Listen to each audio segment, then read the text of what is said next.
Thank you for joining us. I'm Andrea Sullivan, Executive Director of Client Services at Interbrand, and I'm here with David Barber, the founder of Blue Hill and Blue Hill at Stone Barns.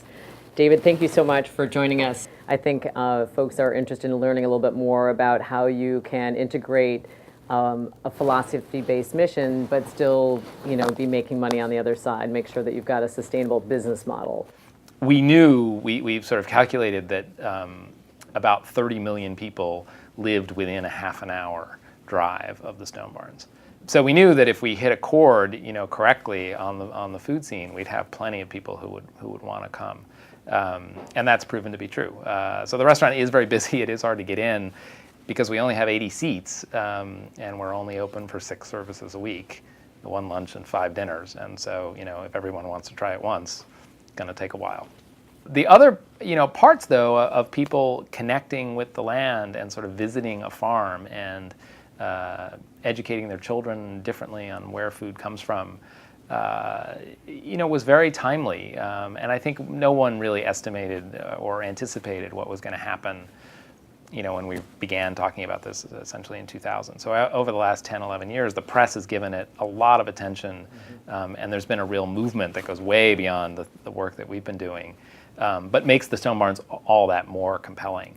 Could you share a little bit more about Sure. how you think about the whole notion of experience and how that's critical to Stone Barns? We're careful on the experience piece for a couple of reasons. One is we do take reservations a long time in advance, so typically people have waited to get in, and so they come with pretty high expectations, and we want to make sure that their expectations for the experience are similar to as similar to what we deliver as possible. So we want to the extent that it's possible in a restaurant environment, we want to kind of gauge and listen when they arrive to what they're actually looking for.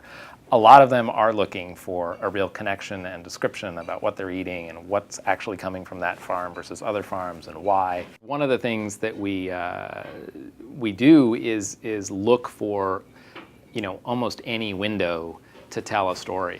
Every waiter is involved in the farm or in the kitchen and the education area in some way during their week. So they're exposed to a million stories that they can tell themselves, and those tend to be the best ones, the personal experiences, and the things that have stuck with them about their time there that they find impressive and worth sharing.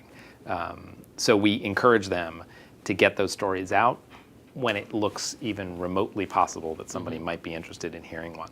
We don't have menus in the traditional sense. We certainly adhere to people's strong preferences and their dietary restrictions, obviously, and things that we can take into account. But we can't afford, as a business, to offer people choice in the traditional sense because of our commitment to buy everything that the farm grows. And that is actually, it was a bit risky, I think, when we started to do it. But it's actually worked to our advantage because people, rightfully so, now feel engaged in the process. Or not all people, but hopefully most of them when they come there, feel engaged as a consumer in this process of participating in our little experiment, and they have to agree to participate, to eat there. It's very clearly explained to them on the phone that they're not going to get choices, and that means that the farm doesn't get waste, doesn't endure waste because we can afford to buy everything that they grow. So that includes the things that they run a public market 3 days a week. If they don't sell out at the public market, we still take it.